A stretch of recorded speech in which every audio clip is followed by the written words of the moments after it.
તો પંજાબમાં પૂરના સંકટથી લોકોને પારાવાર મુશ્કેલીઓ થઈ રહી છે। પૂરના કારણે પંજાબના 1300 ગામો પાણીમાં ડૂબ્યા છે।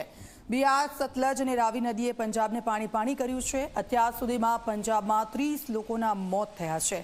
અંદાજે 2.5 લાખ લોકો પૂરના કારણે પ્રભાવિત થયા છે। પ્રધાનમંત્રી મોદીએ ભગવંત માન સાથે વાતચીત કરી। પીએમ મોદીએ તમામ સંભવ મદદની ખાતરી આપી છે। પંજાબમાં સતત વરસાદ અને તેના કારણે કેવી પરિસ્થિતિ છે આપ જુઓ। અત્યાર સુધીમાં 30 લોકોના મોત થઈ ચૂક્યા છે। 2.5 લાખ લોકો આ પૂરથી પ્રભાવિત છે।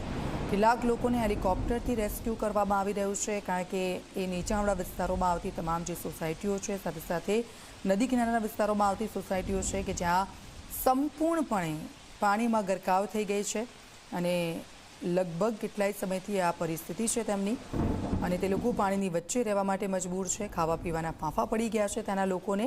ત્યારે હાલ તો રેસ્ક્યુ કરવામાં આવી રહ્યું છે અને તે લોકોને સુરક્ષિત સ્થળે લઈ જવામાં આવી રહ્યા છે।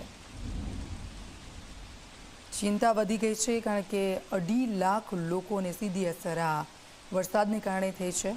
જનજીવન અસ્તવ્યસ્ત થઈ ગયું છે અને હજી પણ હવામાન વિભાગ તરફથી ભારે વરસાદની આગાહી કરવામાં આવી છે। ત્યારે બંને દ્રશ્યો મેં આપને બતાવી રહ્યા છે। ઘરો, દુકાનો એ સંપૂર્ણપણે પાણીમાં ગરકાવ છે અને તેના કારણે ઘર વકરીને મોટા પ્રમાણમાં નુકસાન થયું છે। દુકાનોમાં રાખેલો જે સામાન છે તે પણ પલળી ગયો છે, એટલે એક મોટું નુકસાન। બીજી તરફ રેસ્ક્યુના દ્રશ્યો બતાવી રહ્યા છે આપને।